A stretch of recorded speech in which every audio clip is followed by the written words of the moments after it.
Hey, folks. Thank you for joining us. It's been a while, hasn't it? We haven't had a live event in a few days because we've been on the road. And so we're back. We were shooting in Wichita and Colorado. We also got a chance to have a lunch in Oklahoma City where we met some of our subscribers. Right, Brenda? Rakea McLean, welcome. Thank you for joining us. I don't think I've seen your name here with us before, but I am certainly glad to see you here today. Viola, welcome. And Kimberly, thank you for joining us. Brooke and Teresa Cruz and Shirley, Brenda Miller here is here somewhere. And Brenda Maynard, are you here? Our storyteller, Brenda Maynard, was with us during the premiere. So, how about the premiere? For those of you that were part of the premiere, what stood out to you about this story? There's a couple of things that stood out to me. But before I get into that, I thought I would ask some of you guys what you think so that I don't, create any bias in what stood out to you. Hello, Hammer Davis. Holy cow, I cannot get away from you. Andy Areola. Hello, Andy in San Antonio. There's a fentanyl event coming up in San Antonio, I believe. Some kind of fentanyl awareness event. Yes, I thought the story was very touching too. Xiaoning missed the premiere, but I'll go back and watch it. Sending prayers to the family. Yes, sir. Tampa, Florida. We are going to be back in Florida. I'm sure Hammer can tell you all about that. And Lorraine McCowd, good evening to you. My name only has one N. I'm pretty sure it's on the screen right now, but that's okay. Hammer. So, yeah, definitely a powerful story, and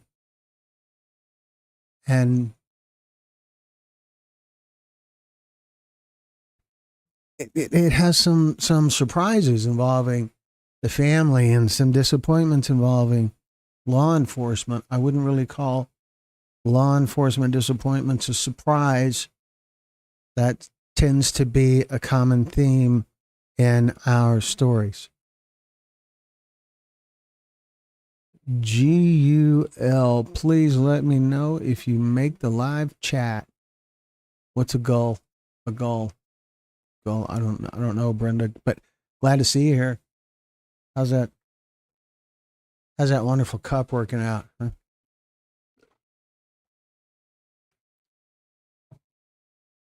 What stood out to me was the double dose of heartbreak that Tyler's mom is enduring. Speaking about Tyler's father. Yeah. Oh, Brad. Yeah, evidently. I know Carla has one. Hey, show, Brooke Viola. Hope all is good with you today. Shouting. The stigma keeps me from telling Walter's story. Forever 27, maybe one day. Here's the thing about telling stories. Who was it? San Antonio guy. Not to jump to gender. Hello, Christina. Yes, a very, very sad story. Where's the Andy?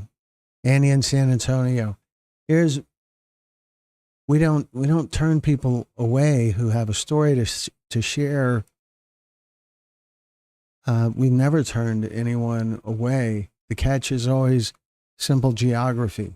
We're based in Houston. We travel a lot. A lot. And so we will probably get to an area close to you eventually. On the schedule, we just finished a trip where we were in Oklahoma City for a lunch, and then Wichita, Kansas for fentanyl stories, and Denver, Colorado for stories about cannabis induced psychosis. That was a whole new world of challenges there.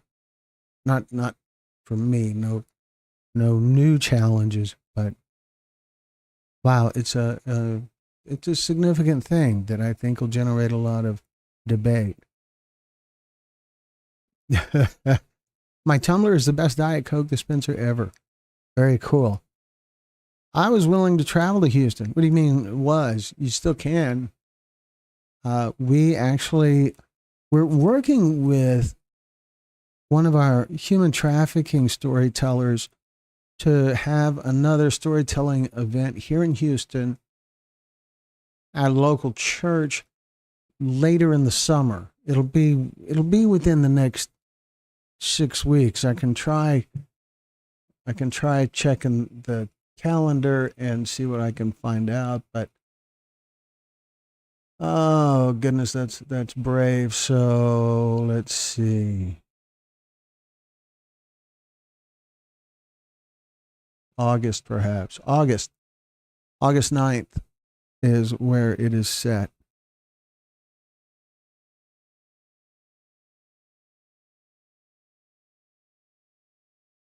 Lost your friend and your son, John, forever 48. Xiao Ni, not the stigma from you, the stigma in general. We have been put through the ringer with the stigma. My son was an addict and has lots of drug charges from 18 to 27. We, as a family, have been stigmatized. I feel that.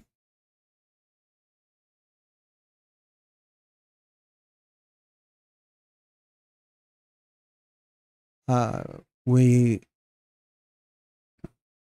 lost track of where I was. It'll be fine though. I'm just trying to stay current on everything that's going on here. I got stuff going on all over the place. There's not a staff operating the camera and working the switcher and all. Anyway, Carly, you're killing me. So Andy, you should be. We have a Facebook group, a private Facebook group that's made up of people who've shared their stories with us and people who want to share their stories with us. You should be in the group if you're not, assuming you're on Facebook. Let me catch up. You guys are going pretty quick here, and I'm trying to stay caught up. Did I like Toby Keith's? Oh yeah. Yeah, I was the first time I was in Oklahoma City when we did the summit that Carla helped make happen. I went to Toby Keith's twice. I think I was staying at the hotel that was right next door, so I could just walk over there, and I liked that a lot. But I really liked how. Don't know how many times I picked my licensed 9mm and put it back. Go? What do you? Wow, that's a big turn. Go? What are you saying? This is my email address. Begin Miller. In case you want to talk about getting clean in a private setting as opposed to a public chat. Either way, I'm praying for you. Good job, Brenda. Good job. Go. We can. I can talk to you too. Whatever's good. There is.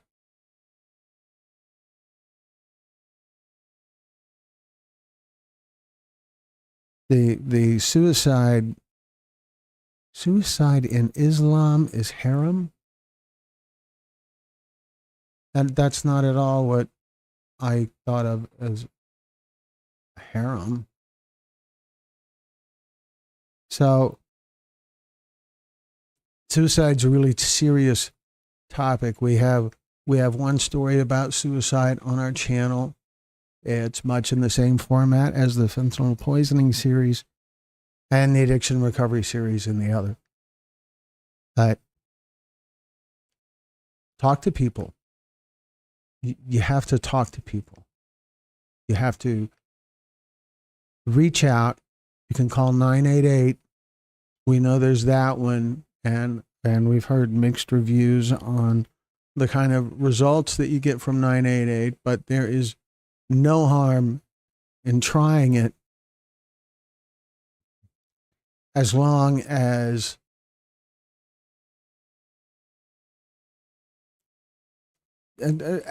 you try. And there's other options online. There's tons of resources out there. You just have to reach out.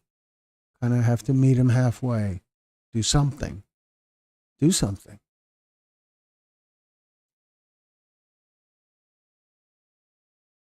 Well, thank you, Brenda. I appreciate hearing that. It was, I don't know how to describe what it's like making these stories. There's a joy to it. It's a chance to do something to help bereaved family members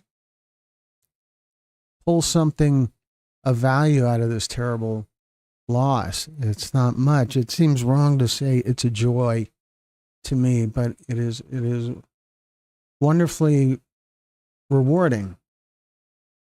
And I'm very grateful to be in a place where I get to do this kind of work. Kimberly, a suicide advocate. I'm not clear what that means, because that could go either direction.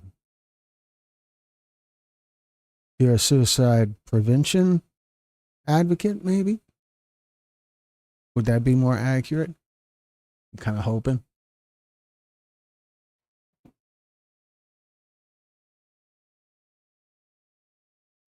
Brad, that's an awesome question. Whatever happened to Nux? I don't know. We haven't seen Nux in a while, but there was someone. we do have a link to our online store, Brad. I'll hook you up. And we're working on updating it. Actually, I think there is a store back on our channel, and the store is still evolving. It's not near finished, but you may see it on our channel now. So let me catch up here. Teresa says, we appreciate your work, Glenn. Your program is bringing awareness and helping people. Thank you. It means a lot to hear that. And when I asked hubby to put my lifesavers in the safe, he looked at me like I had 3 heads. Well, yeah, it's still, it's lifesavers. It's cool to see them, so have them,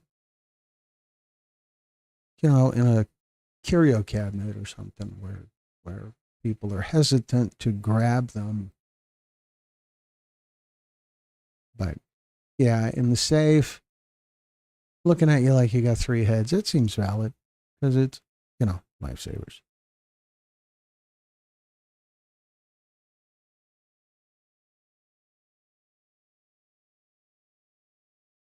So I'll get a link. Get a link. All right. So on our website, here is a link to our store. Nux's best friend is dying with end-stage liver disease, and her 2 older sons are having life difficulties.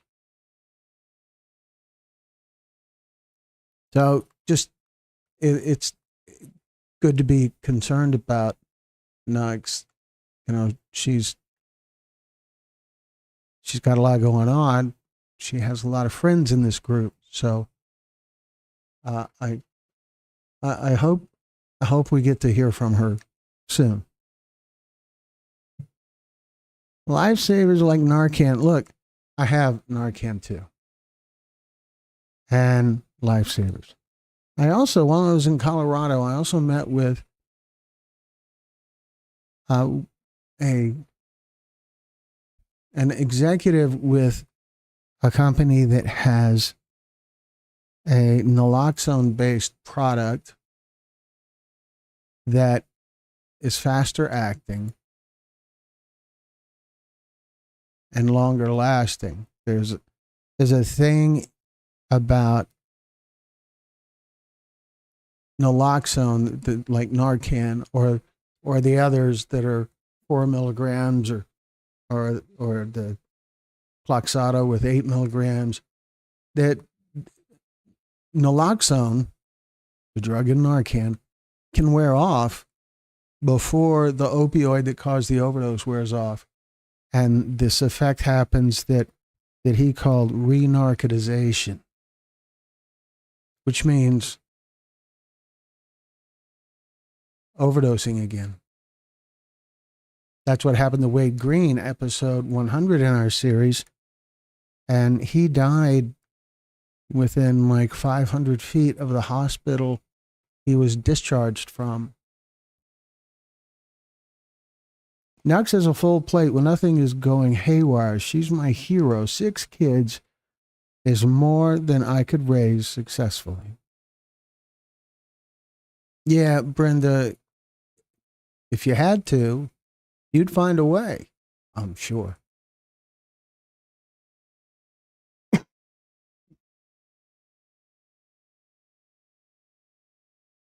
So, Gull, you still with us here?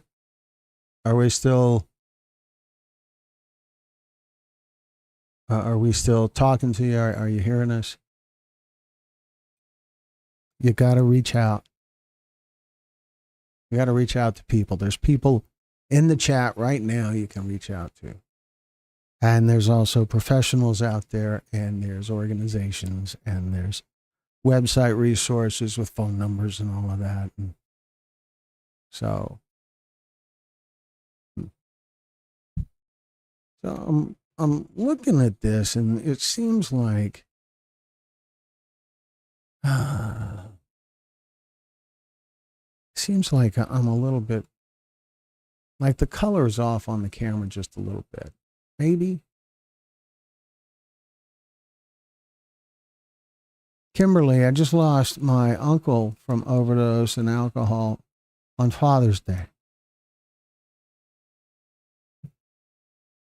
I'm very sorry. There's an extra little bit of difficulty when you lose someone on a landmark kind of day. It seems like Father's Day or Mother's Day or a birthday or other holiday, that there's this extra reminder. Not that you forget, but yeah. Viola, yep, Brenda, you would find a way. Of course you would.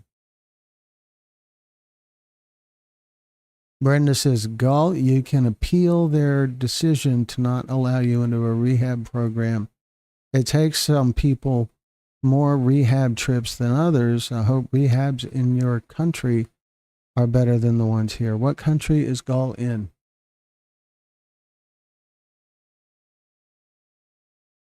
Do we know? I'm getting parched.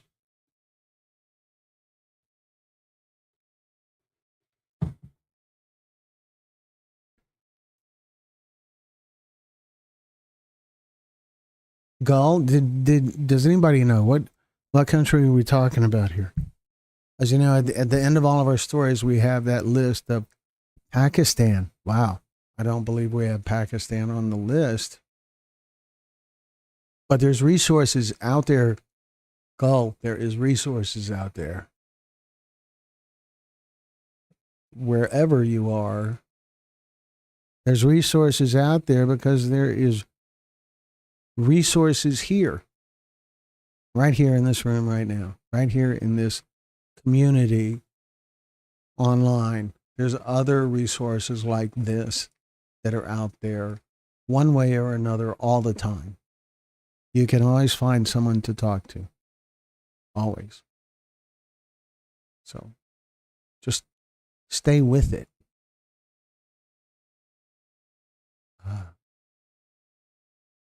Hello, April. Thank you for being here. And thank you for saying hello.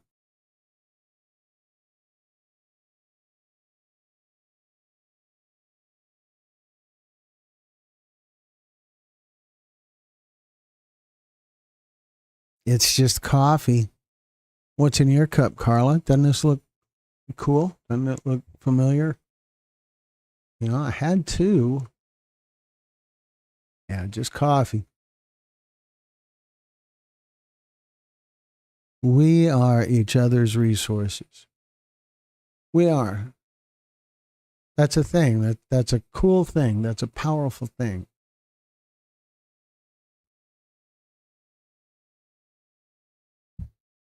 So back to the premiere.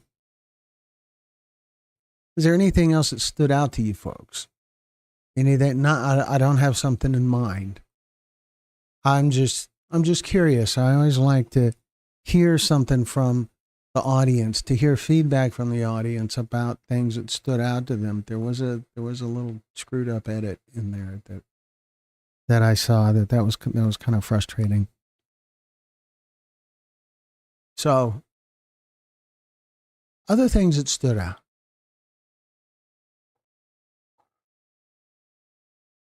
We're here for you, Carla, and Gull, and Brenda, and Nux, even though you're not here, and Brad, and Viola, and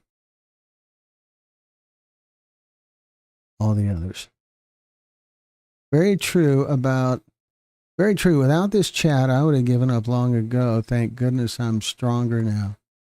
This chat. Yeah, okay. Yeah, it's a chat.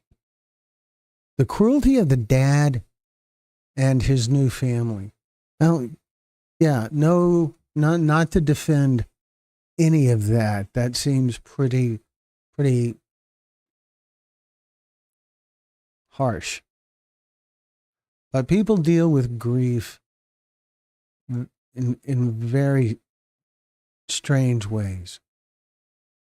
Some people, you know, in a family where everybody got along for decades, when there's a death, suddenly there comes from that a rift that never resolves.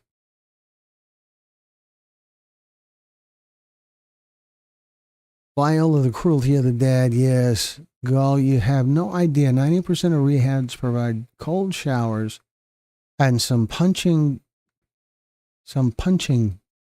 dose. That's why 10% are better who really don't want me at any cost.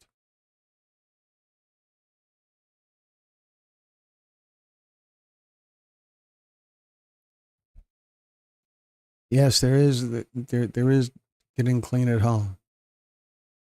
And there is getting clean just using the resources that are online. There are a lot of resources that can help give you ideas about how to find the path that works for you. Because there's a lot of pathways to recovery. A lot. And pathways that work for one person don't always work for another person. So there's different ones. Some people swear by AA and NA, and others say it's not for them. And that's just one example. And that's a well-established long-term organization that has a lot of success.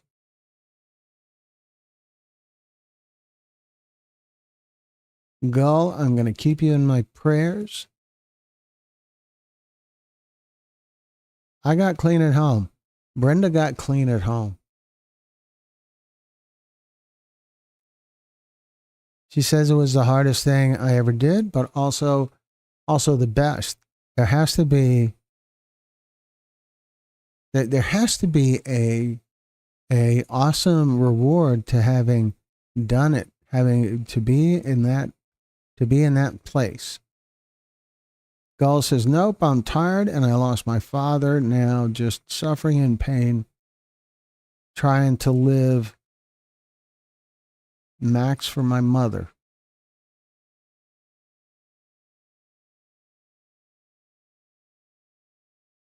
April, they are all over, meaning rehab facilities. So Gull, that can be that's a totally valid thing. Live for your mother. That that she needs you. Your family always needs you. I think excessive inherited money also kills. I'm an example of it. Hmm. Well, that could be that there's something to be said for the education that comes from having to struggle a bit. And if you have a lot of resources, a lot of money, whatever, that eliminates that burden of figuring out a struggle. There's something there's some part in your life that may not evolve the way it could if you had some struggles. April says I got clean on my own also. 2011, woohoo. But Journey Pure is a great rehabilitation program. And Journey Pure, I don't believe I've heard of that. What, what's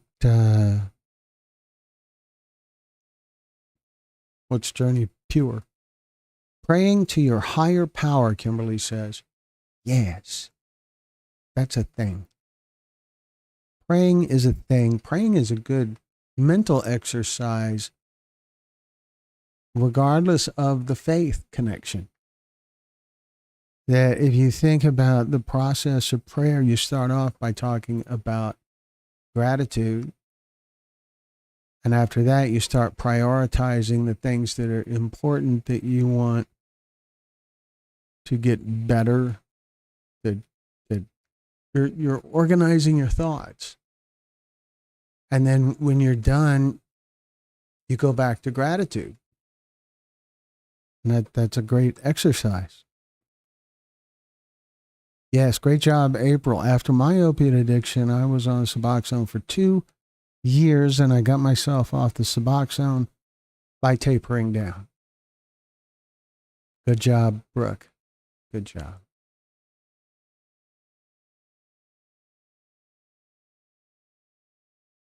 So we've been here almost 30 minutes.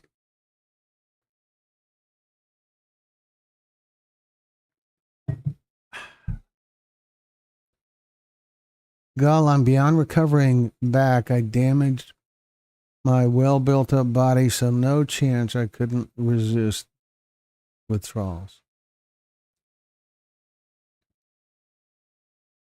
Well, Gull, if you believe that, you're probably right. But if you don't believe that, you're probably right too.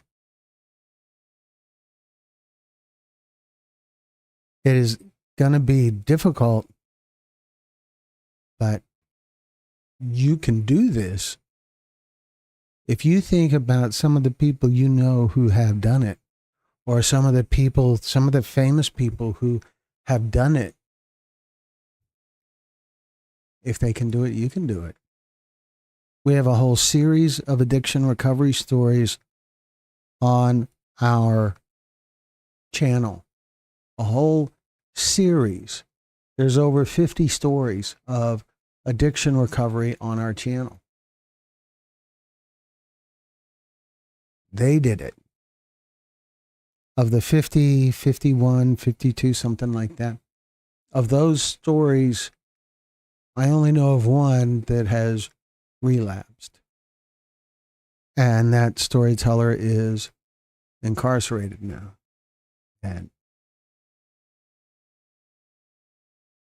don't know how that storyteller is doing.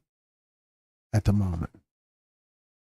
Gull, you're correct. If I had excess of money, I would have overdosed and died. Pray to God or Allah and keep doing it every day. You will start to feel a change. Brenda is right. It's just that simple. Brenda's right. Viola, Gull, you just stay with us on here. It will strengthen you.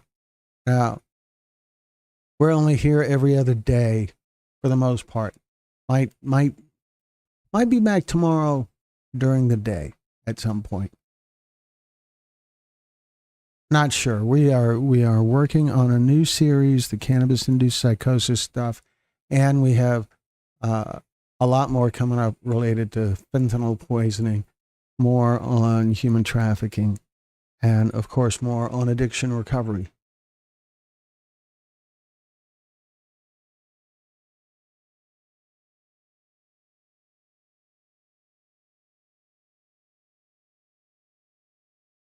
Kimberly's right, Gull. Don't give up. Gull, you have to want it more than anything ever. Recovery has to be your main focus. When it gets the hardest, your higher power will help you. I promise you can do this. And sir, also a bundle of thanks to you for reading our chat.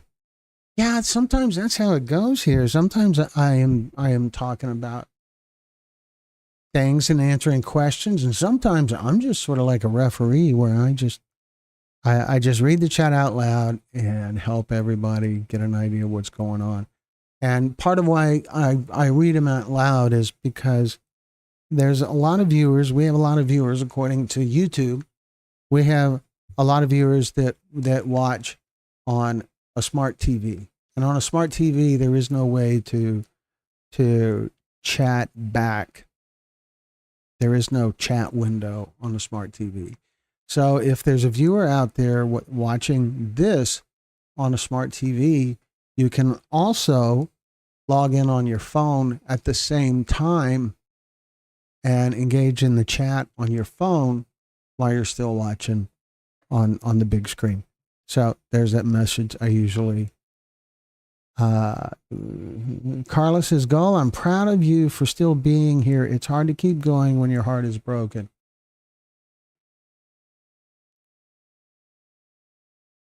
Gull, if you don't know where Carla's coming from, you should watch her story about her daughter Rain.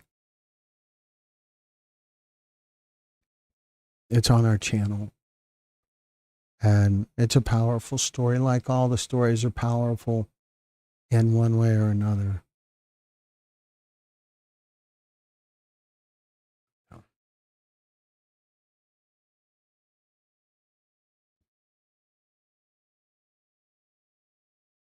And Brenda says your father's spirit will help you get clean.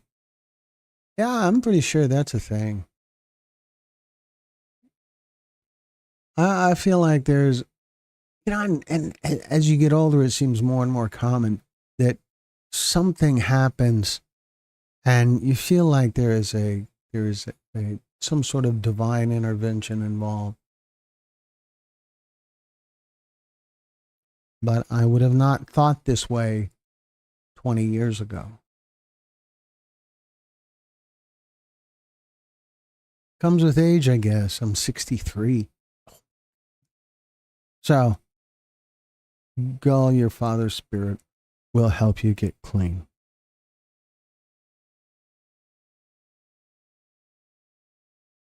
So, I'm going to try to do something here while y'all just continue to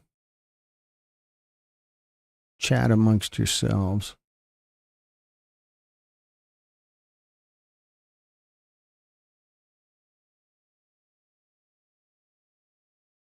And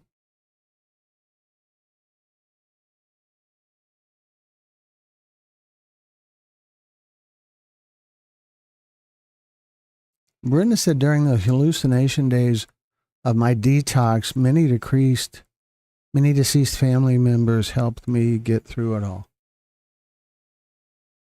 There you go. none of us are in a place to challenge that. There's no way to know her experience. And I know that I have deceased family members that are looking out for me.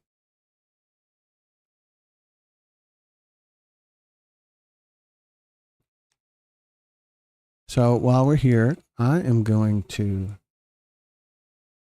do a thing here. This might take me a minute, but it'll be good. It'll be okay. Something I'd like to get some feedback from you folks with, or from, or I don't know how you say that. I'm just crazy. Live graphics. We're just creating a graphic that I'm going to show you guys because I'd like feedback. And so we are almost there. And I want to kind of, Glenn, I'm so sorry. What happened? What? You're so sorry? I'm sorry. You're so sorry. Is it because I said my age? Is that what you're so sorry about? Cannabis psychosis is something that I am interested in. I was a pothead for a long time. And give glory to God that I am afraid of it now. This ain't the 70s no more. Gall says, Amen. Is that like Amen? Is that a different version of that?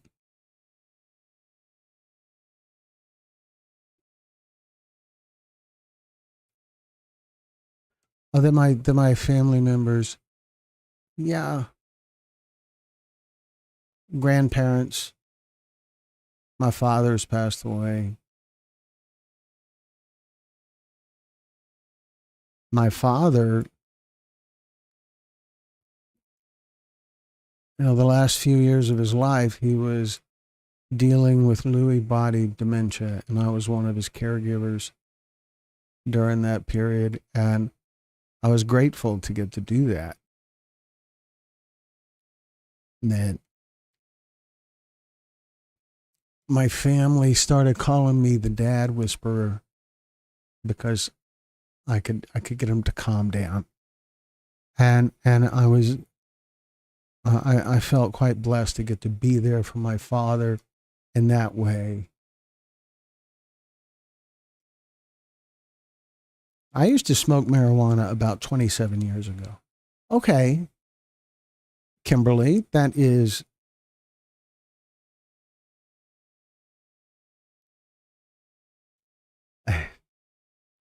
that's an oddly specific number, 27.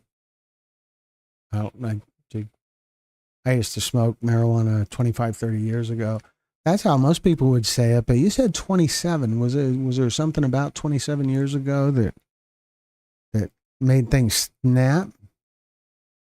Brad, how do you keep that youthful look about you? I don't know, but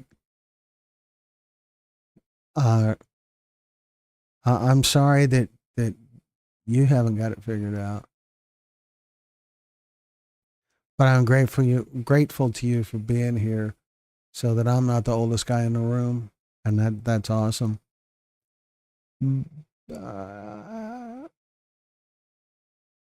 My sister lives in Washington State.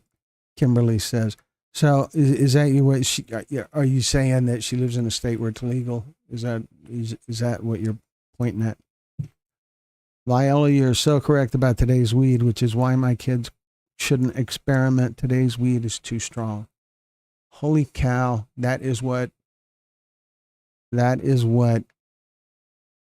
cannabis-induced psychosis is all about. And so I'm going to show you guys this. Just a graphic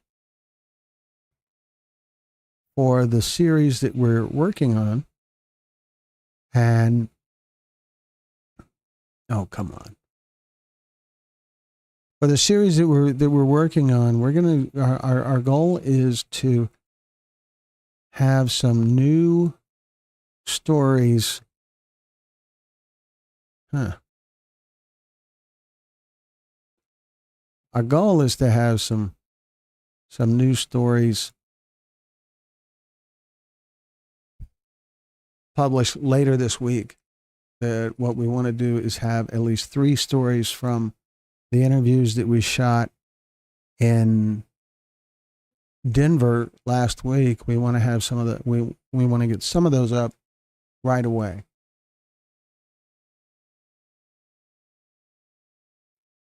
So we interviewed one storyteller.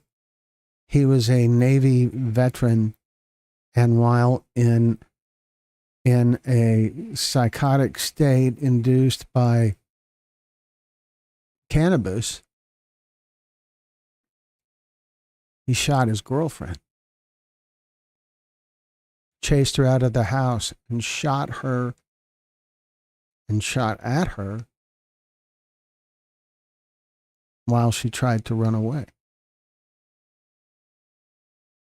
She was hit a couple of times, and fortunate that the wounds were through and through, nothing vital kind of wounds.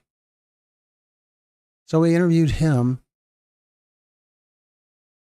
and then we interviewed the girlfriend, who is now his fiance.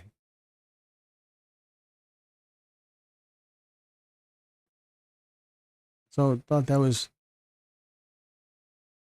it's a scary story, but it was also fascinating, also cool. Clearly, she got over it, and all is good with them. And it was really awesome to watch the two together, how they interact with each other. You would never guess they ever went through anything like that.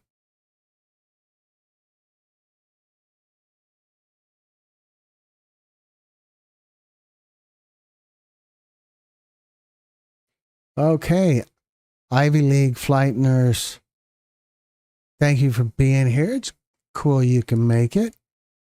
We have been here for 45 minutes almost. Kimberly says I don't like the smell of marijuana. Holy cow, yeah. To me, marijuana smells like lazy. Kimberly, we can keep praying for your sis, and God will find a way to reach her. Brenda, I'm blessed, and I hope all is well with you. Okay, folks, so here is the graphic that we've come up with. It's going to kind of be the theme graphic in the title or in the thumbnail for all of the stories in the Cannabis Induced Psychosis series. This is the graphic, and it's just the basic graphic on a black background, but we'll use it with other design elements. But I'd love some feedback about what you guys think about it. It also works, I think, without the cannabis-induced line on top of it. Just psychosis also seems to work pretty well. So.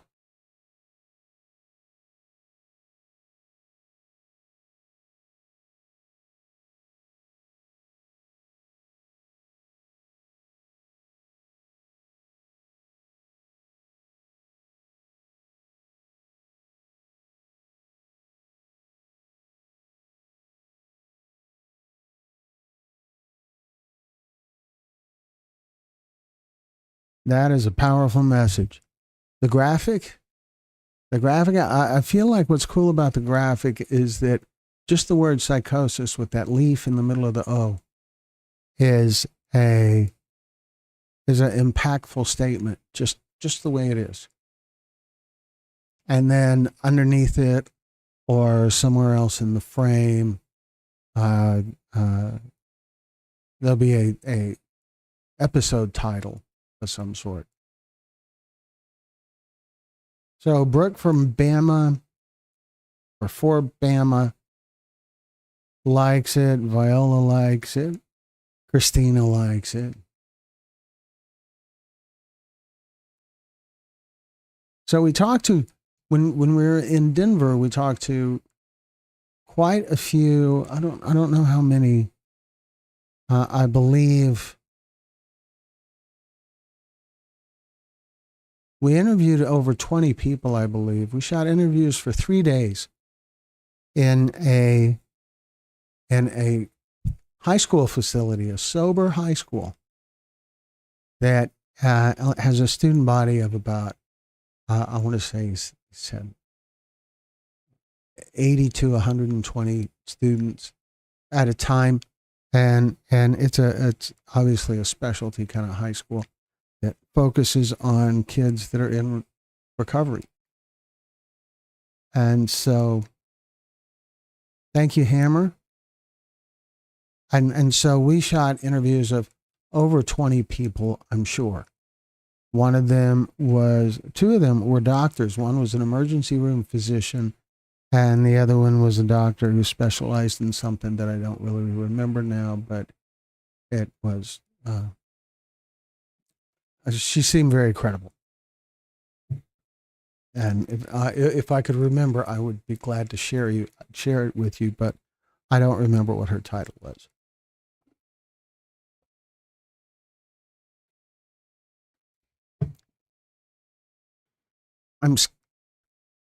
I'm expecting that when we start publishing these stories about cannabis-induced psychosis, we're going to start hearing from people who don't believe it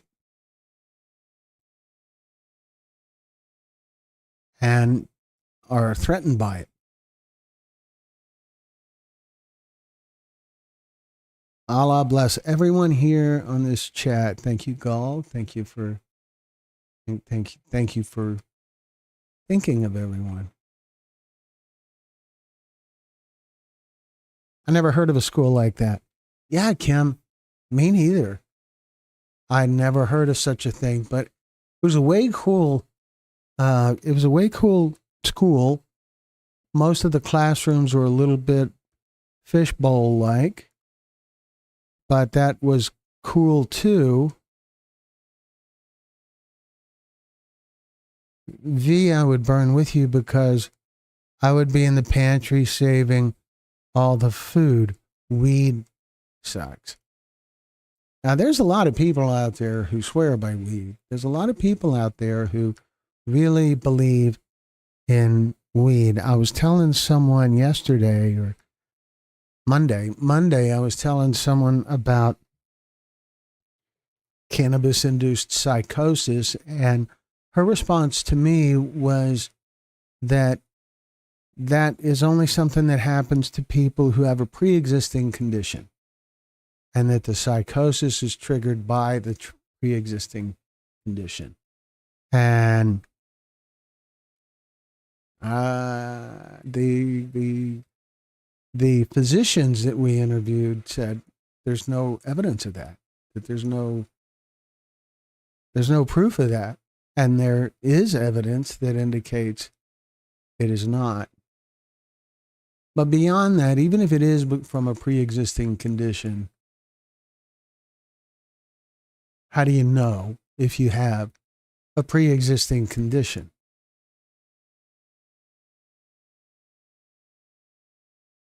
If you have a need to use some sort of substance to alter your perception of reality, that in itself is a pre-existing condition, isn't it? So, wouldn't anyone have a pre-existing condition?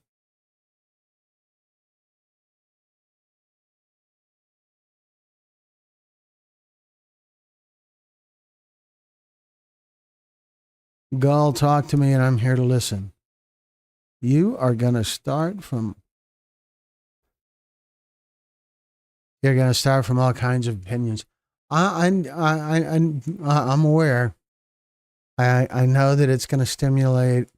I feel like it's likely to stimulate a lot of debate. There's quite a few stories in the fentanyl series where a storyteller will reference marijuana as being a gateway And that tends to result in some viewers rushing to make comments saying it's not a gateway, saying alcohol is a gateway or tobacco is a gateway or something else. And I think that probably none of it's accurate. But it isn't that it is a gateway, it's that it is a flag. The gateway is trauma, some kind of trauma. There's people who use weed and never go on to anything else. It never gets out of hand. They never get to the point where they have cannabis use disorder. But for others, if they have some nagging trauma, some pre-existing condition that weed makes kind of go away for a little while, that's a thing. The Ivy League flight nurse says it's alarming how desensitized today's youth is to marijuana. I do believe it has medicinal benefits in certain cases, but we need to do better at educating them on the negative effects also. Negative effects or just risk factors that people don't realize that are things that can be significant.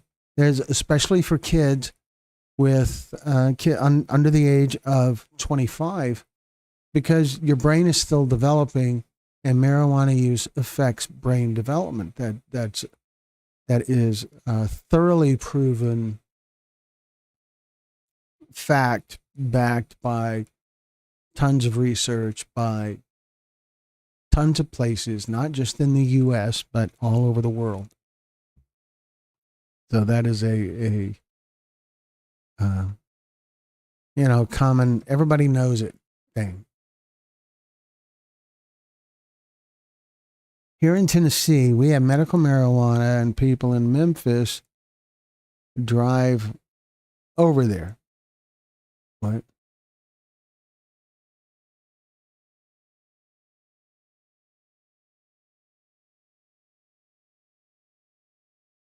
Brad, to answer your earlier question, I left Toby Keith's because my hubby could not find or administer earache medicine, and I had over an hour's drive to help to reach him.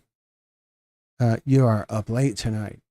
Yes, Brad is up late because he's got that kind of strength when he gets a nap in during the day.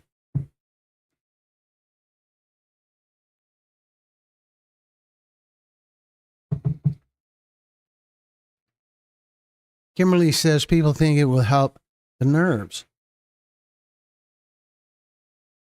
It masks nerve issues, but and that in itself is sort of helping.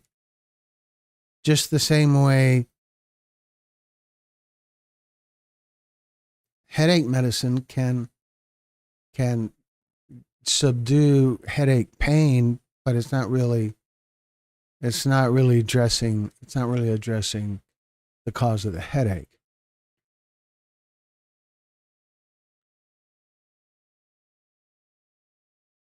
But we're not, our story is about cannabis induced psychosis. This series we're going to be doing, it is not about the whole legalize or don't legalize debate. There will be stories where storytellers talk about the importance of legalizing it or the importance of not legalizing it.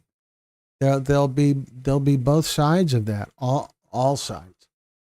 But there are some common themes that under the age of 25, your brain isn't developed enough to be doing that. There's a risk that you're more likely to develop mental issues like schizophrenia and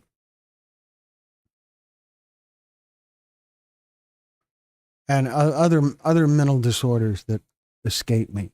It is the THC in the marijuana that causes these issues. THC in gummies, it's the same kind of risk. One of the stories, D's. Hey, D's from down under. That's it, right? So cool that you can join us. Appreciate you being here.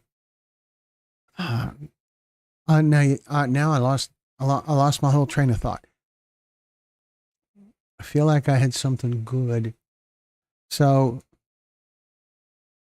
how it gets in the system, like in the case of gummies, it can take up to an hour for the effect to kick in. And there's a real issue with people taking one more because they don't feel anything yet, and taking one more because they don't feel anything yet. And the end result is that they wind up taking more than they should have. Let me try to catch up here. Deez is here. GTSY as always. Good to see you as always. Hope you're doing well. Hello, chat. When I was going through chemotherapy and vomiting, Kristen shares this. Chemotherapy and vomiting 6 to 10 times a day, anti-nausea pills were never prescribed. They didn't exist for me, and vomiting for 12 years while doing various prescription infusions. Is that something cannabis might have helped with? Is that what you're saying, Kristen? I know that THC can be a tool to help people dealing with chemotherapy and with other issues related to cancer. Deez, missed you too. We were talking about where some of the usual suspects are, and so good to see you. It's been a while. I haven't done this much lately. In the last week, I did one live event because I was on the road. We went to Oklahoma City, Wichita, Kansas, and then Denver, Colorado. So it's hard to do these on the road because I'm not setting up all that goes into this. And so I did try with a different camera, and I could never get it to work with my laptop. And so eventually it just wasn't going to work. I spent a substantial amount of time. I bought a microphone, not this gigantic one here, but I brought a microphone as well, and thought I would make it happen, but it didn't. Dee says, I hope you're doing great, Brenda, and thanks, Glenn. I know, Glenn, we all can absolutely understand that it's a lot of work. Well, thanks, Deez. It's a cool set, though, right? You know, the blurry background. It is a real background. It is not some fabricated thing. It's not a green screen thing.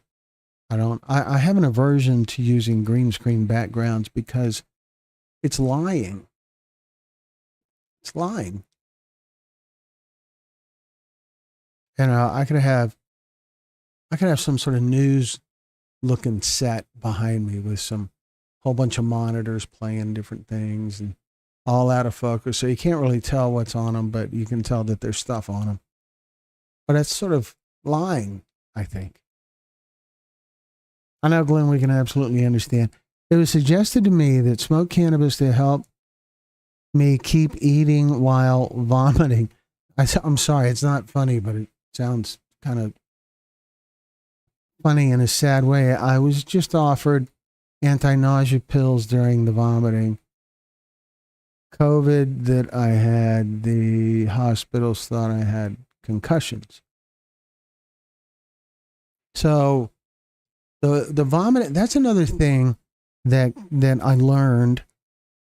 Cannabis can trigger these vomiting episodes of vomiting disorder. It was one of the stories that we interviewed talked about this. I don't remember the term. When we get to editing the story, that story, I'll remember it and we'll talk about it here when we get to that. But it had emesis in the name. Ivy League flight, and there's Viola. Here we are. Listen at this, guys. I have a dear friend that was an old neighbor of mine that smoked pot. Old neighbor of mine that smoked pot through Vietnam in '69 and continued on for years until he had a heart attack late last year.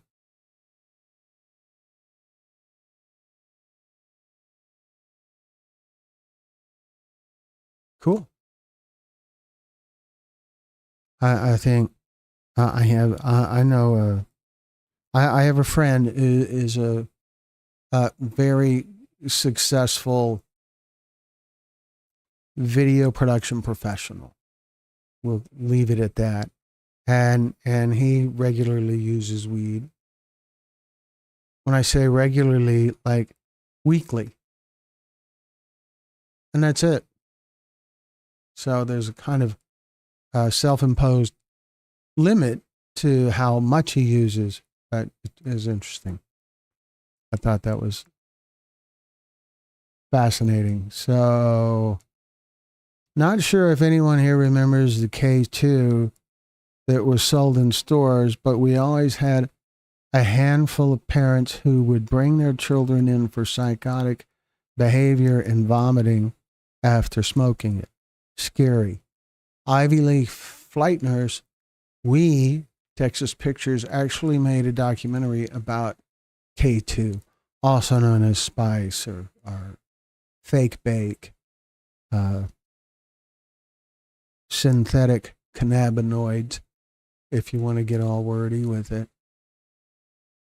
But yeah, it's on our channel. It's called The Last High.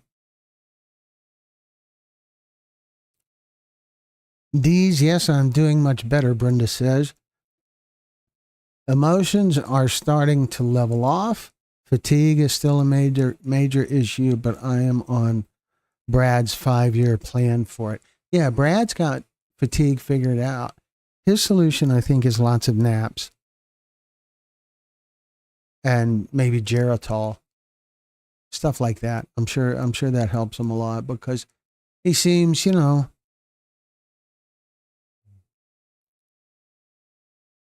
he's there. He's got to figure it out. These, I have my opinions on marijuana, and I'm very educated. D's. That kind of has a feel of bring it on. So what are your opinions about marijuana? Are you familiar with cannabis induced psychosis? Do you have any opinions about that? And if so, love to hear them. I don't really have any interest in doing weed. I kind of feel like it should be legal because it's inevitable that it's going to be legal. And I like the idea of it being legal because it'll bring an end to all of the ridiculous arguments to legalize it. I'm just tired of hearing it, Many of the arguments are so stupid. One of them that stands out to me as being profoundly idiotic is alcohol's legal. So what? Why? Why does that matter? Alcohol kills tons of people every year. I don't understand what point that's making. Well, but it's legal. And there's more to it than that. Alcohol is legal, but it is also regulated, really regulated. Weed in dispensaries is kind of regulated. It's not managed to the level that alcohol is. You know what a serving of alcohol is. And it doesn't matter whether it's tequila or bourbon or gin or vodka or whatever. A serving is a serving. Doesn't work that way with weed. You don't know.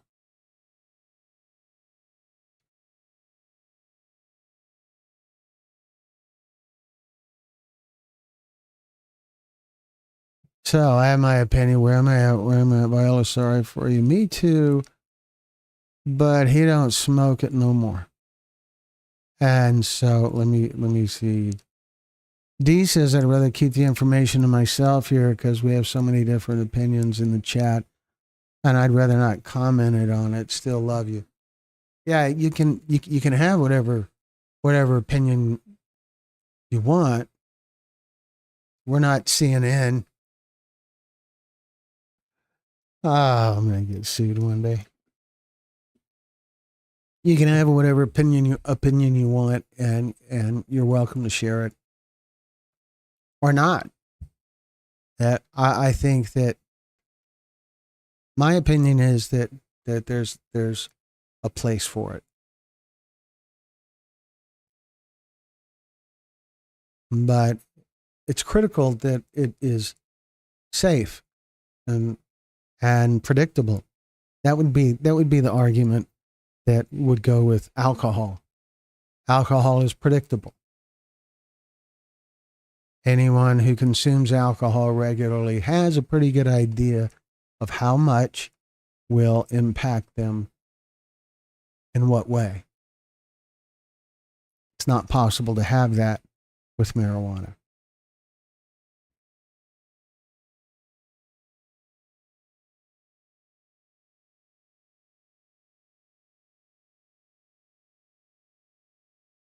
Ivy, sorry, I was confused because when I read K2, I think of the mountain, not the drug.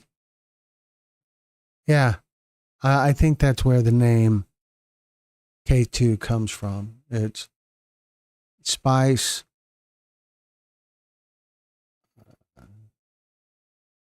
Kush. Here in Houston, there's people who refer to it as Kush. So I'm going to get you guys the link to the story because it was a big one. It was a documentary we made with the city of Baytown, Texas, and the Baytown Police Department. They let's see. Come on, I know how to type. Jeez, and there it is, just like that. So here's a link to it. I think we've talked about it before, but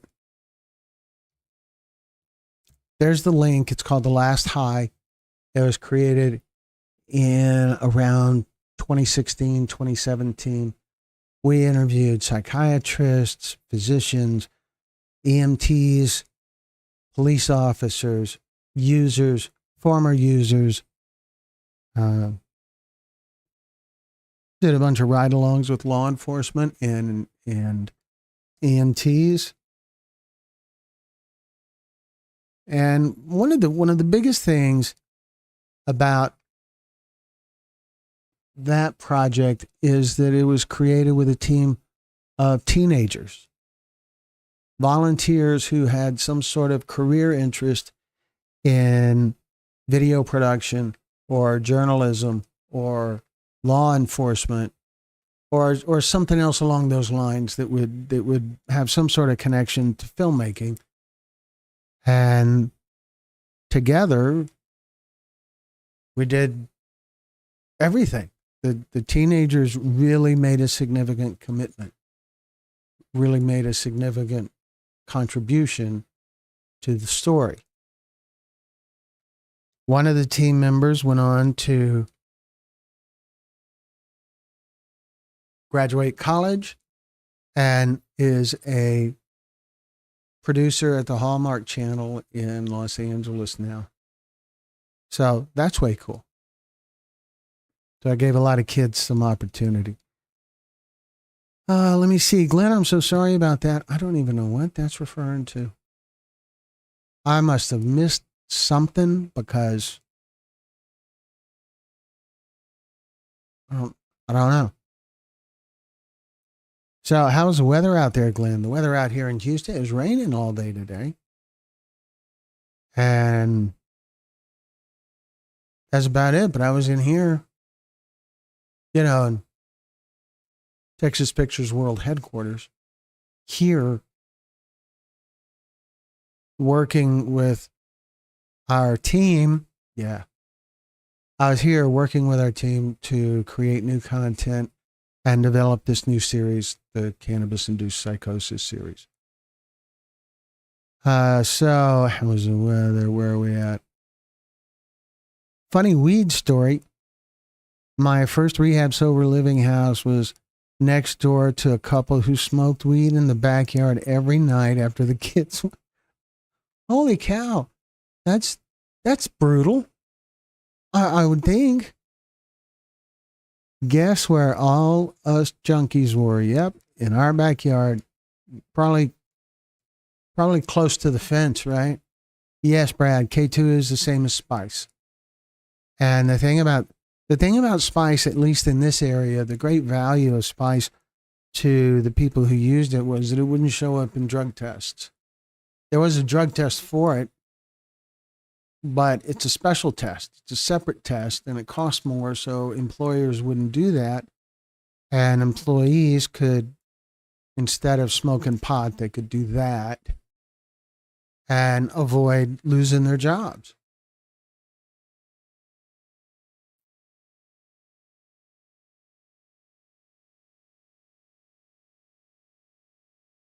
Dee says, you're right, and I'm not going to entertain arguments. But, Dee's, there can be a lot of entertainment in arguments. We're not, this isn't the U.S. Capitol. We're not divided that way. We can have different opinions here and move right on. And my opinion toward marijuana is kind of apathetic, really.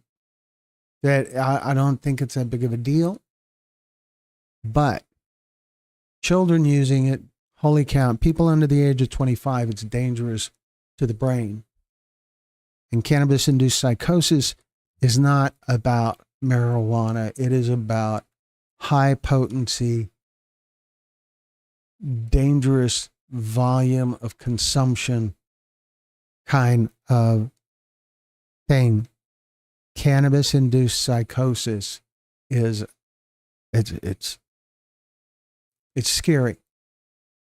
One of the people that we interviewed in Denver, her name is Bryn Spetcher.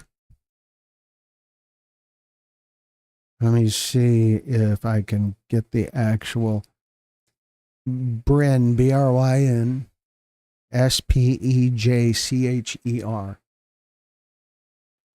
She's one of the people that we interviewed in Denver. Have you heard of her? She was on Dr. Phil and other places.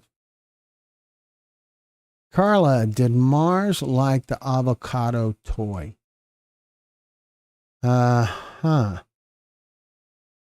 says, I'm 67 and many of my friends. Oh, cool.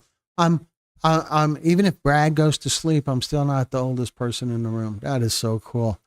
Thank you, Viola. You're really taking one for the team. Okay, so that was fun.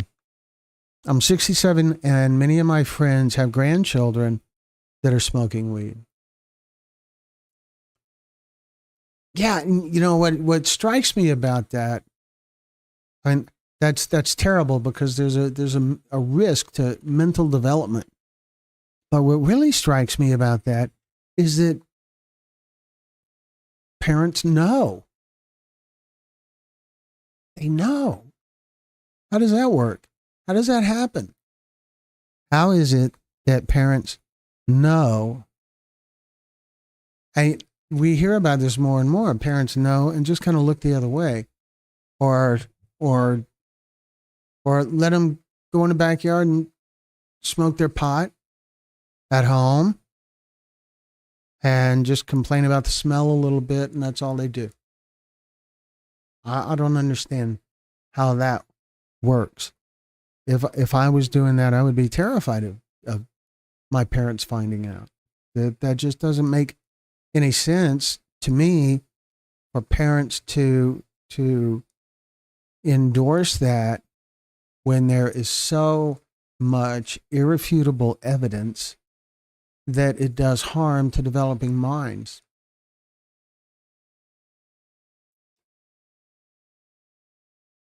It's not arguments, it's debating. Okay. Carly, you are very welcome. So glad it isn't going unwanted on the shelf. You're still talking about the avocado chew toy?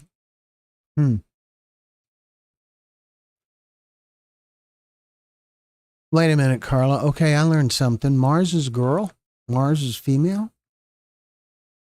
I just always assumed Mars was male, dog. Don't know why. Anyway, Carly, you're so welcome. It's not argument, it's debating. Yeah. Any engineer will tell you that friction means that something is being accomplished. I'm getting ready to do a ride along with my local police very soon. Really? Well, that's cool. What's the angle? Most of the ride-alongs that we've done have been ride-alongs when we're working on projects that involve impaired driving. DWI, DUI, however they refer to it in your part of the world. And so typically, sometimes we would have to wear a vest, other times not. It's kind of inconsistent there. But it's very interesting. I have found that, well, there's a series on our channel called American Peace Officer. And the reason that series exists is because of my experiences doing ride-alongs with law enforcement, how they tend to have a lot of stories. And every officer who has been on the job more than a few months, I think, has at least one story about some experience, either a dramatic tragedy or an incredible, awesome kind of story that has stuck with them and is worth repeating. So that's why that series exists.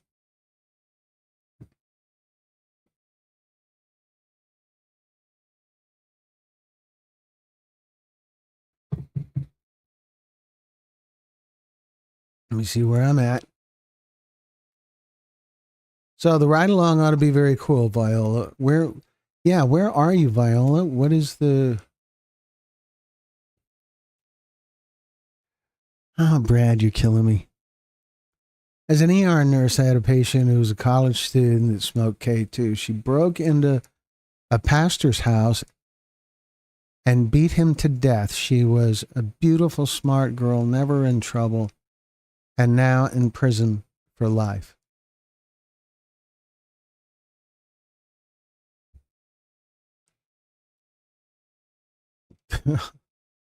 I am peanut butter and jealous.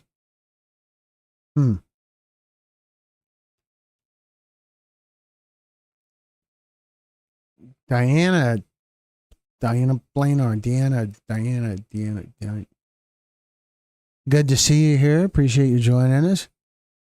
I thought I was well informed. What is spice? Spice is synthetic cannabinoid. Spice, K2, fake bake. It's had a lot of names. Kush, which is or was a strain of marijuana also, so that's kind of confusing. Prisons and nursing homes are full of people who fought with drugs and drugs won. Brain damage after poisoning and overdose is so sad. Viola said, I will ride with the DeKalb County, Georgia police. Y'all know, I would tell you about it.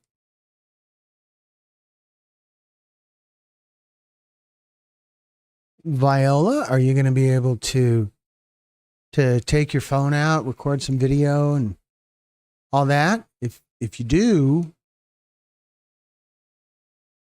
you can send us the video and maybe we can play it during the chat and let people have a look at what you saw. We could do that. We can make that happen.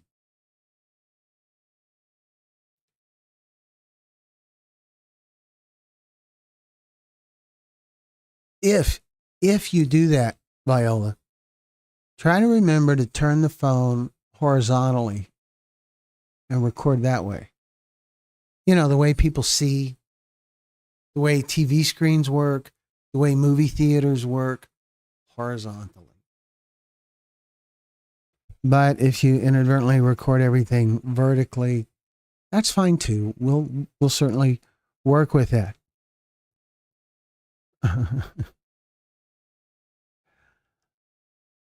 Let's see. I will do the right along DeKalb County, Georgia. Yeah, so I didn't. Deanna says, I didn't get to watch the premiere yet. I'll definitely be watching it. Tyler lost his life in the same county that I lost Zachary. I am so blessed to have Brenda fighting this fight with me. Yeah, that's awesome. Brenda says, Viola, there is a sheriff somewhere in Georgia who wants to shoot all of us junkies. I hope you aren't riding with him. Okay. But if you are riding with him, you could get some video of him saying that he wants to shoot all the junkies. We could certainly share that with our channel subscribers and everything, and give it a little bit of exposure. That would be interesting to see what kind of reaction that gets. So, Glenn, do you have any shirts available on your website? Yes, we do. The shirt I'm wearing right now is not available yet, but it will be soon. It's sort of similar to the Storyteller shirt. It doesn't say Storyteller because there's only one way to get those t-shirts. But this shirt has the logo up front, so you can see it right there. And we can try, I can try turning around and let you see the back. It says Stories That Matter, and it's got our logo real big with the QR code that links to our channel. So here we go.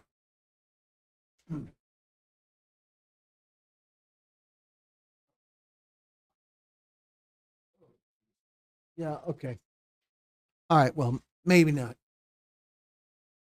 Sometime soon I'll have a shirt here beside me that I can, hold it, but not today. So let me catch up. I hope I can. I don't think they will have a problem with it. Horizontal, it will be. Good job.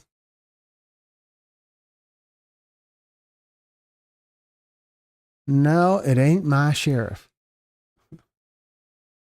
All right, so Ivy League flight nurses. Drug psychosis is such a scary thing. Medical professionals get aggravated with them, and they oftentimes get pushed out and slip through the cracks without getting proper treatment.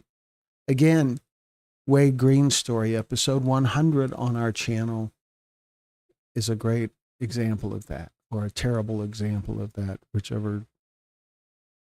A tragic example of that.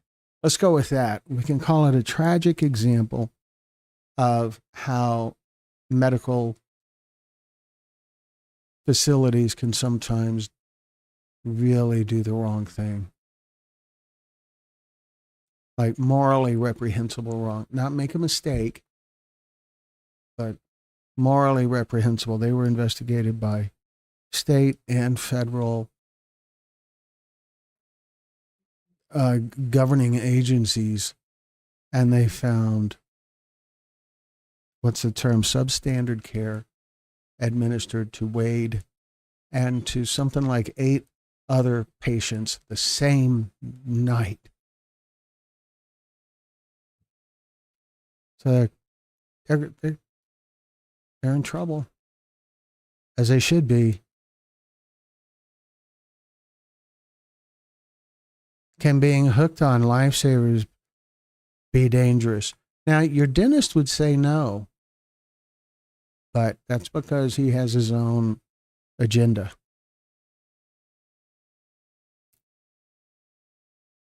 Brenda says, he said on national news 2 years ago, I hope he wasn't reelected. Wow. National news. Shoot the junkies. Brad, yes, very dangerous. Do not cold turkey off of sugar. Your body will need at least a little to survive. Be very careful with your sugar detox. And that's wonderful the way Brenda stepped up once again. So if there's a detox, and I give these out to people after they share their stories with us, would that make me some sort of a dealer?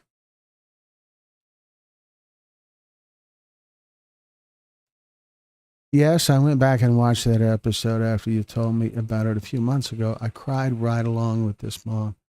The voicemail, that voicemail from Wade, that's really rough. And if you guys haven't seen Wade Green's story yet, when you watch it, go all the way to the end. After the credits. After the credits, there's a message from Wade's sister.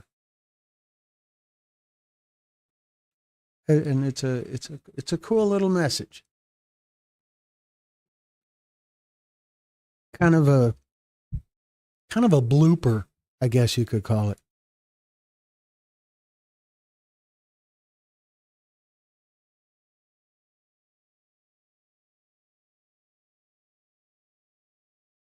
So, one more time about this graphic. Any other feedback? Now, of course, in use in stories, for use in stories, there'll be other elements in each design, but okay. Oh, we're still back on the sugar. Okay, fine. You people. So, all right. All right. So anyway, where was I? The Brad, very dangerous. Thank you. I believe news. Yes, I want it back. I watched the episode. I so want that shirt. Where do I get it? Rakia McLean. There's not one exactly like the one that I'm wearing yet in our store, but over the next couple of weeks, we'll have a solution where you can get something like what I'm wearing. On the back, it says, it's got a bigger version of this logo here. It has a bigger version of this.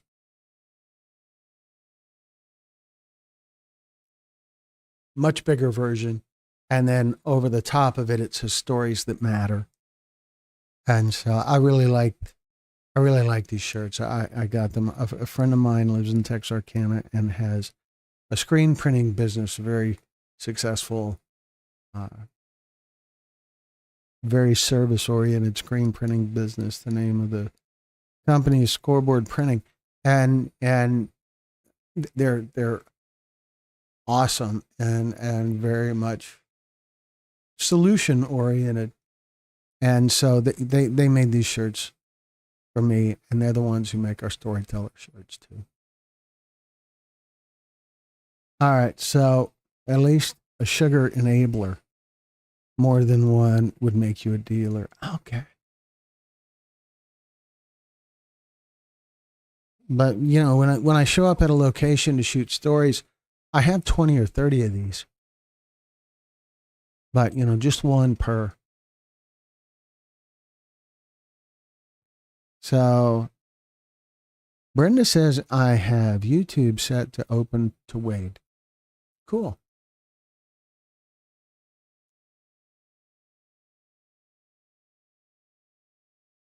So it shows that we have 87 people in the chat right now. And we have only 14 thumbs up. So, folks, thumbs up, please. I'm just watching the counter, thinking I'm going to see it rise because I have faith in you guys. But we have been here 90 minutes. So we're going to wrap it up sometime soon. Usually what happens is when I say it's about time to wrap it up, we wind up going another 30 minutes or more. It's kind of scary. Wade Green's story is over 1 million views now. And it's a really, I don't know how to present it, but it's a really important story for a couple of reasons. One is that it draws attention to that stigma issue and how that stigma thing can happen even in a hospital setting, even in an emergency room setting.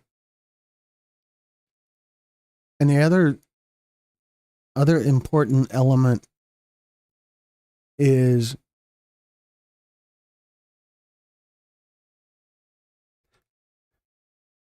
another important element in Wade Green's story is it makes the point that naloxone wears off.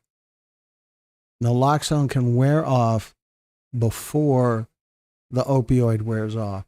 That is such a giant thing that when people are revived with naloxone, with Narcan or whatever, when they come to, they're better. They're probably also in withdrawal if they have an addiction, but they're better and maybe in withdrawal. The thing is that they can feel good for a time, and the naloxone can wear off before the opioid that caused the overdose wears off. And that results in a rebound is one term, some kind of rebound, and the other term is re-narcotization. And re-narcotization is more the scientific term. So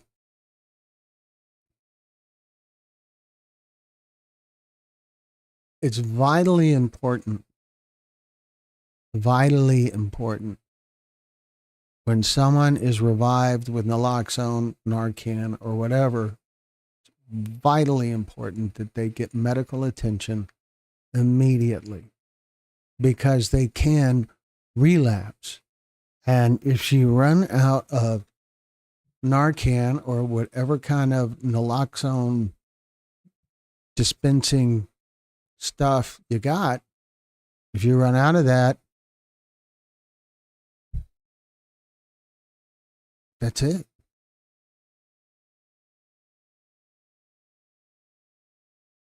Rakea McLean says, thank you. I will be on the lookout. I guess that is referring to the shirt. And it will be,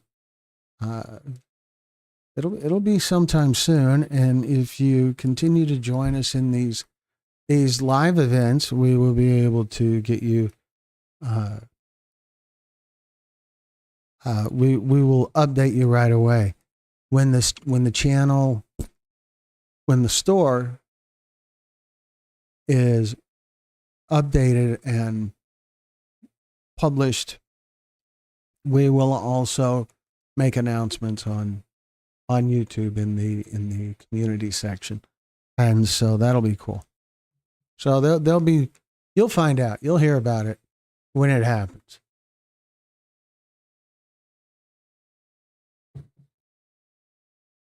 a designer is working on some shirts and other stuff right now. And so it should be soon.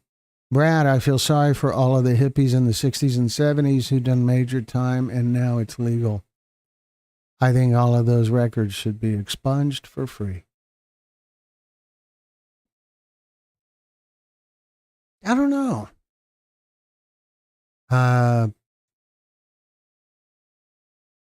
When they did it, it was not legal. So, I don't know. There's that. If it's not legal and they choose to do it,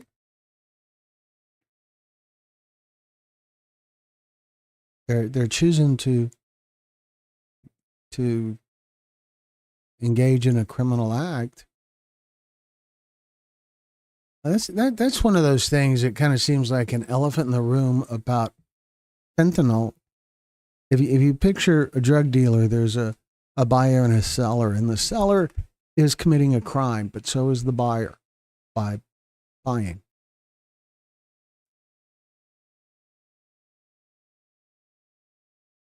I don't know. That's no walk on the culpability of the dealer and the risk of selling something that could be fatal. But it's a thing that everybody kind of skips over.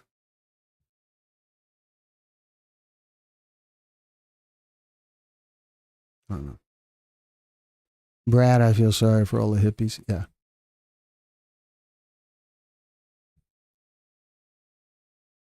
Yeah, back in the 60s and the 70s, I imagine those hippies would look at Brad and say, who's the old guy? I've heard of something called bath salts. Yeah, bath salts is a scary thing. I don't know much about it other than it's a scary thing. That when we were working on the last high, we heard a lot about bath salts then too. But I don't really, I don't really know much about it. Maybe some of the other people in the chat do, uh, but I don't. So, but thumbs up, folks. Just click that thumbs up thing at the bottom of the screen. That would be awesome. So, what about the what about this series, this cannabis induced psychosis series? This is the first time we've started a new series in quite a while, and I feel like it's going to be interesting to see how it's received because it is going to generate a lot of debate. It's going to generate a lot of people coming to the defense of weed and a lot of people criticizing weed. And it seems like it is like it's a topic that, I don't know.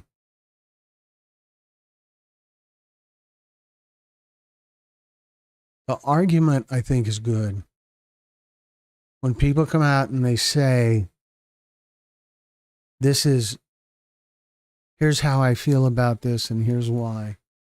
And someone else can say, yeah, well, here's where you're wrong. And then there can be this constructive exchange, especially in an environment like this where we have debate, we have people exchanging ideas, and nobody is getting ugly with each other. Nobody's acting like Republicans and Democrats arguing with each other. We are talking like grown-ups.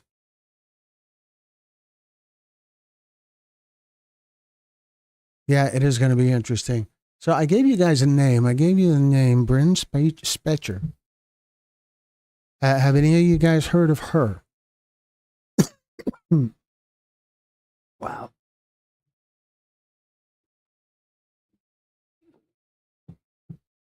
So I'm going to give you the name again, and I'm going to type it into the chat.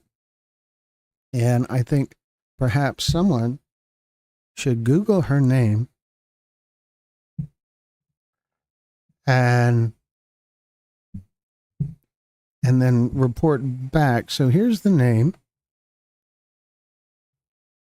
Yeah, no, I must have hit the wrong little button here. So here we go. Bryn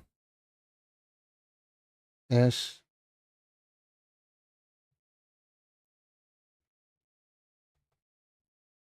SPEJ. Yeah, like see, it's the reason it's hard. The reason it's difficult to type is because this microphone is kind of in my way, and I guess I'm sort of a wimp with that. So here we go. SPEJCGR.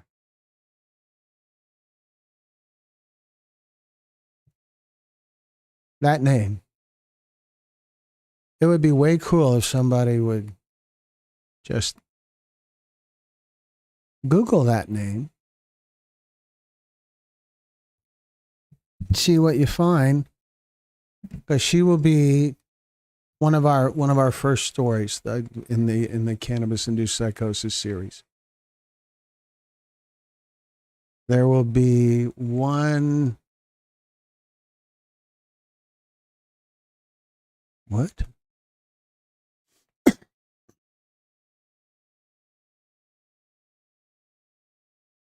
They always buy gold paint for some reason. Uh-huh. Why do they buy gold paint?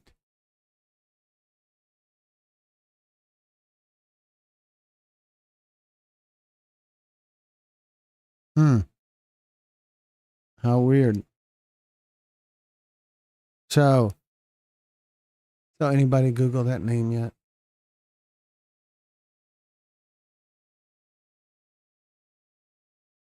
Brenda, does that mean that you Googled her name?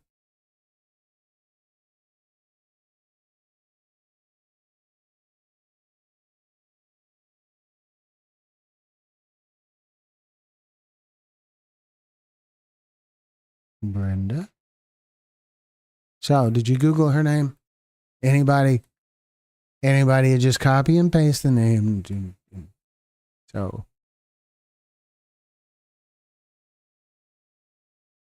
oh, there's still coffee in here.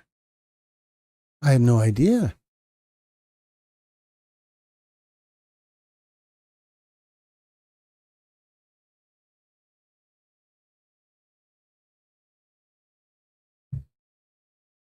Hmm. Not warm, but not terrible either. And so,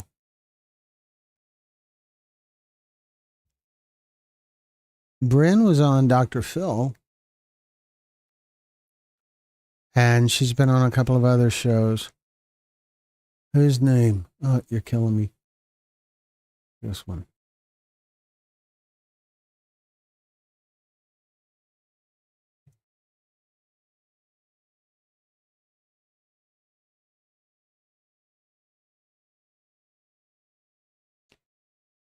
No. California Sober. I don't even, did I hear that from you, Brenda? Is that where I learned that? I really like that term, California Sober. I think that is hilarious. California Sober, meaning you're off whatever substance, you're off all of that except for weed. No, Bryn was not a regular weed user. Bryn was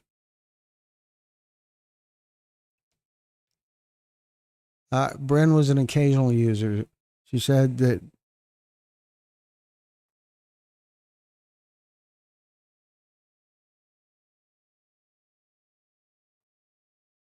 she said that she had probably only used weed 7 or 8 times in her life, and she was in her mid to late 20s, I believe, and she was a doctor. She had a doctor of audiology, and so the correct title is Dr. Spetcher.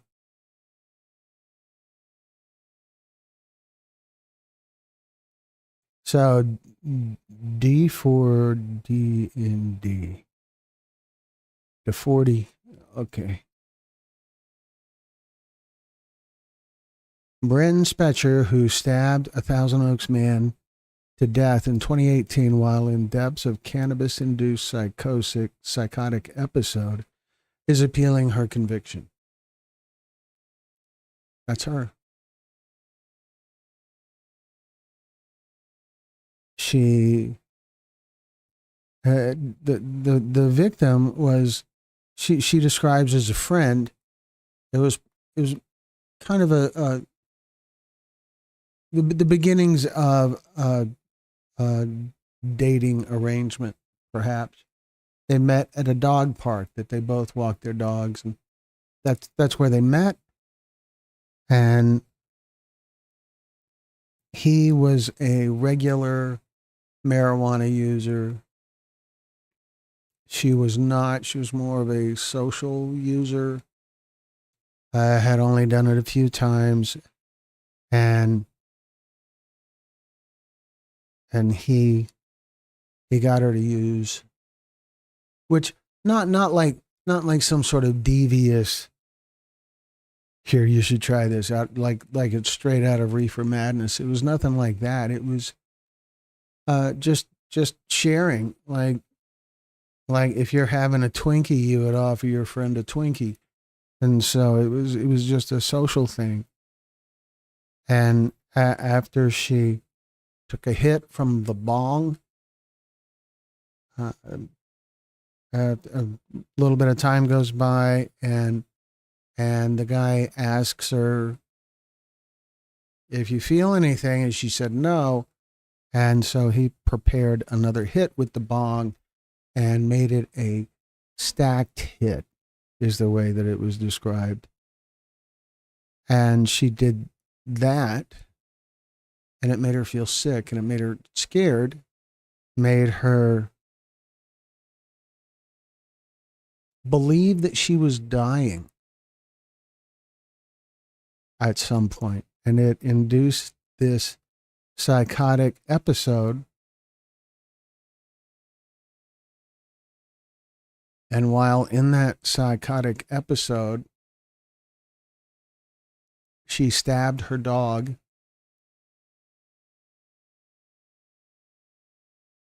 stabbed her friend 108 times, and then started stabbing herself, pushing the knife in her neck, or trying to. And that's when the police found her, or that's when the police arrived. There was a roommate, and the roommate called the police, and that all happened. But the police, to get her to stop, they used tasers on her like 3 or 4 times, and it wouldn't get her to stop. And eventually they resorted to using the metal batons to get the knife out of her hand. And they broke her arm in like 3 or 4 places, trying to get her to drop the knife, and eventually got the knife free.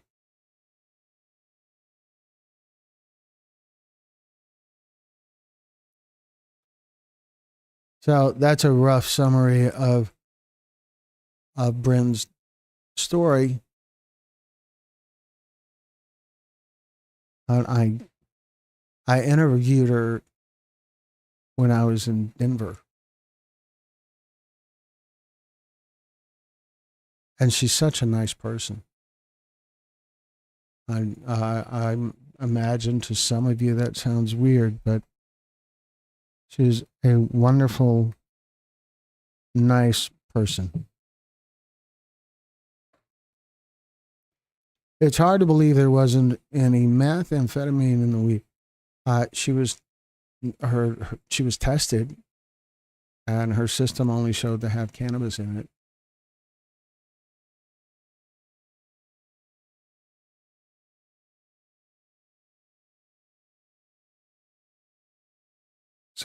So Bryn's story was really powerful,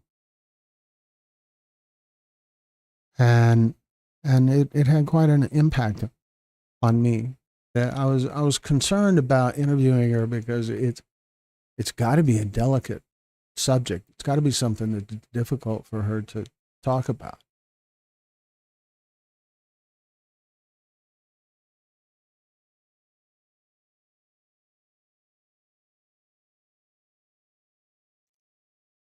So when I break the law, I can just blame the substance. Yeah, I suppose that's kind of how it works. That's how it works with things like DWI. That when someone kills someone while they're driving under the influence, it's called involuntary manslaughter, and it comes with a much lighter sentence.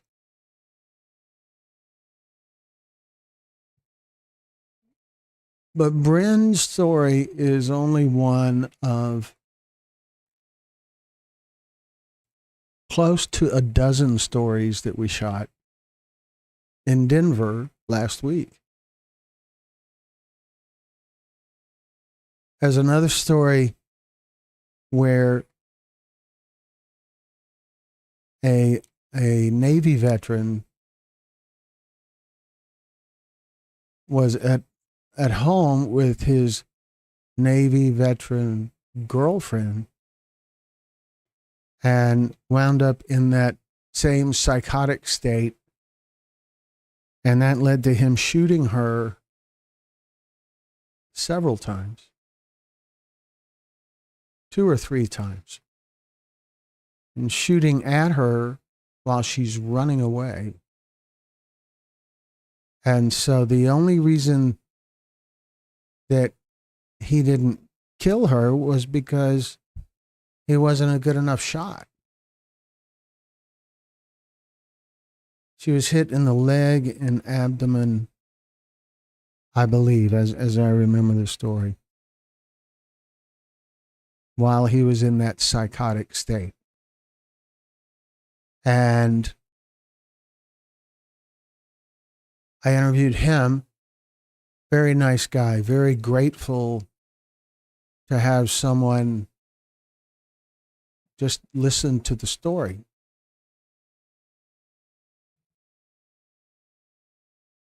And then I interviewed the girlfriend, who is now his fiance.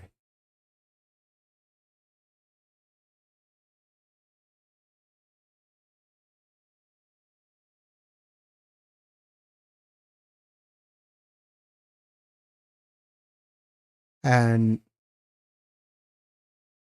so clearly she's over it. Very, very nice couple.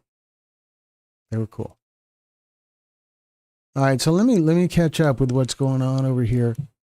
So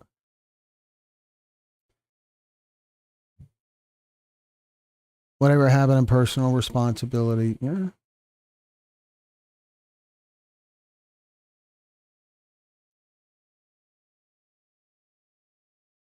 I'm understanding the fact that she's a nice person. She is. Very nice person. She would be cool to hang out with. That, like, obviously so. She's sharp. She's a doctor. She's accomplished. Have you ever smoked Bugle cigarettes? I don't know what that is. Brad, are you talking about the Bugle chips that little kids put in their fingers? And no, I haven't, because I don't like Bugles. Holy cow, Brenda, you should get counseling about that. Bugles are awesome. So maybe counsel about that. Not like in Bugles, you put them on your fingers. And yeah. That's why I don't AA. You raped someone while drunk, so let's put the Crown Royal in jail. The ones you roll your own. No, I have never rolled my own, but I used to beg my great granny for her snuff when they were empty. They make the best biscuit cutters. Brad says he remembers he used to love the smell of pipe tobacco. Yeah. So, So we're coming up on the 2 hour mark, and we're going to have to wrap it up 2 hours. So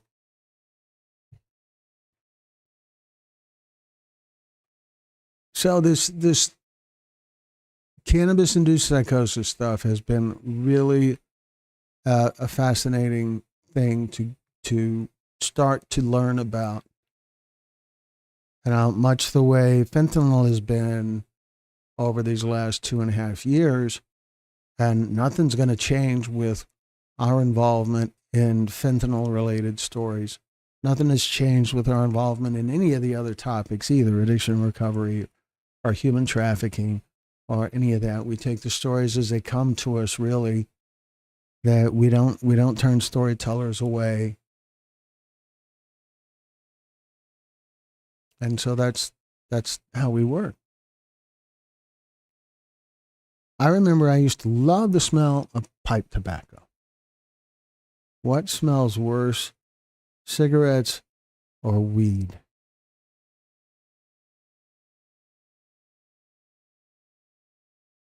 Well, what does everybody think? Thank you, Christina. I'm looking forward to seeing it too.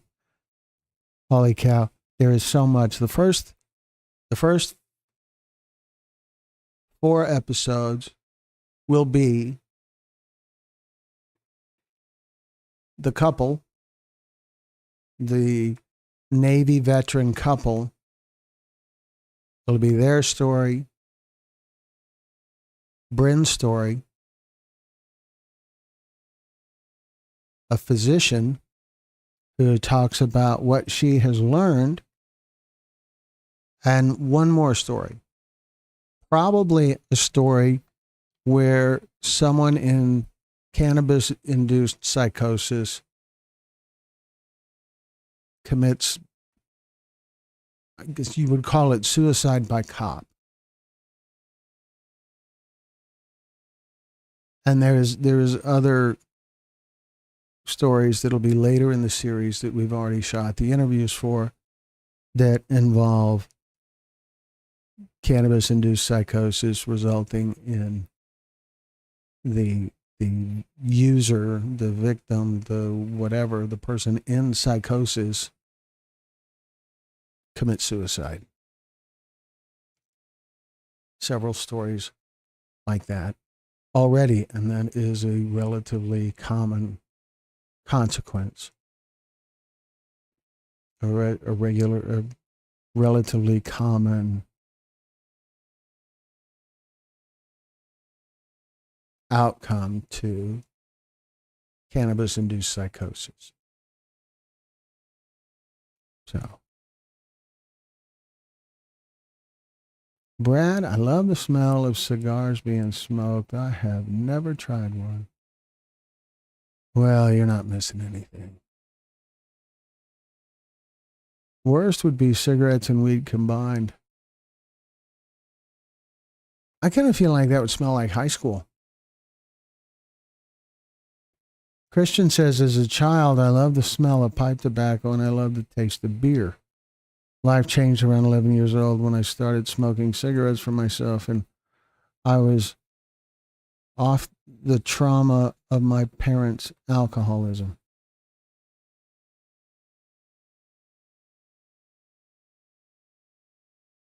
I was tired of the trauma of my parents' alcoholism. I understand. That makes sense. All right, folks. So we have been here a couple of hours now. I'm pretty sure the battery on the camera is going to croak pretty quick. I don't really have any way to see how much battery power is left. So I don't know. But I think that perhaps, sorry, I think perhaps we're about out of time. Cigarettes and weed are definitely high school. For sure. I think cigarettes and weed, probably now it's cigarettes, weed, and Axe body spray. Kristen, I was raised by one alcoholic and I couldn't imagine my life if my mom drank too. I'm sorry you had to endure such a childhood.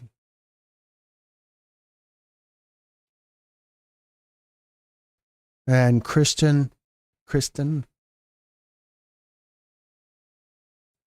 all of that went into who you are now and went into all of the things that you understand from a perspective that has more depth and insight than a lot of people have.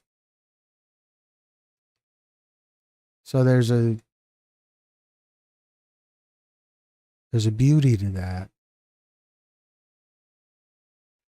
Christian says, I prefer the smell of cannabis smoke, the cigarette smoke. Cannabis kept me eating throughout the chemotherapy. Cigarettes just made me feel sick. That's a good one. Good one. I love you all twosies. Twosies.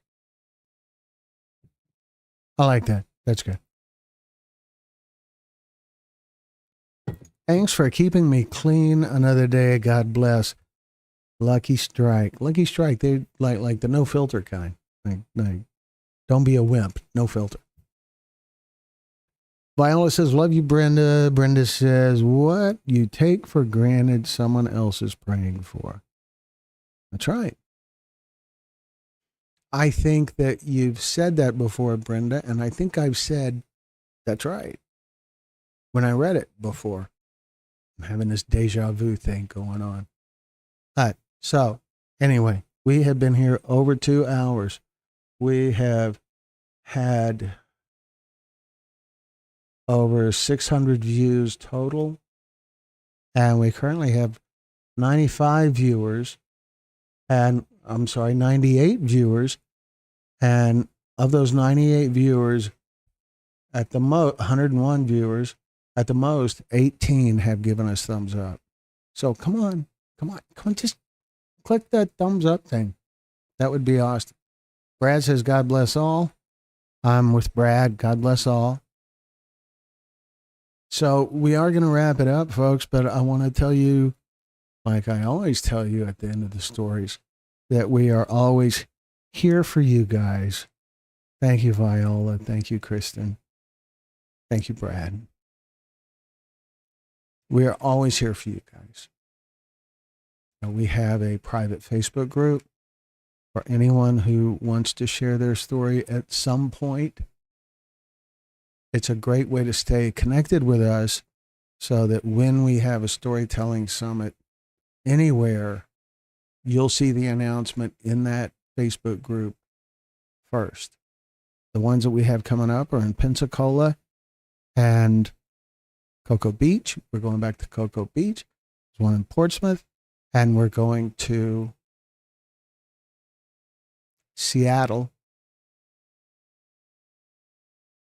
And it looks like we might be going to New York. Maybe going to Washington, D.C. for a meeting also.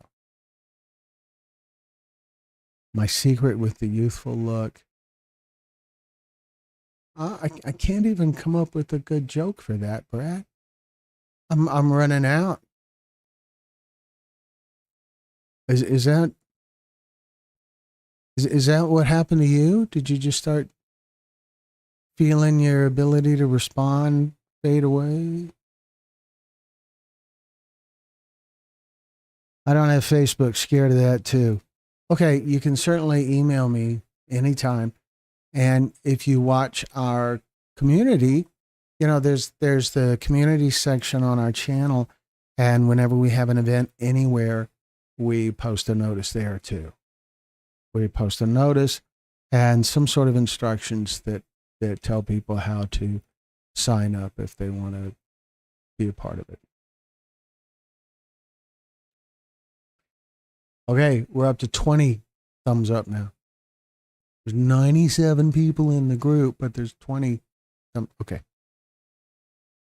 So, anyway, here's the way to keep in touch with us.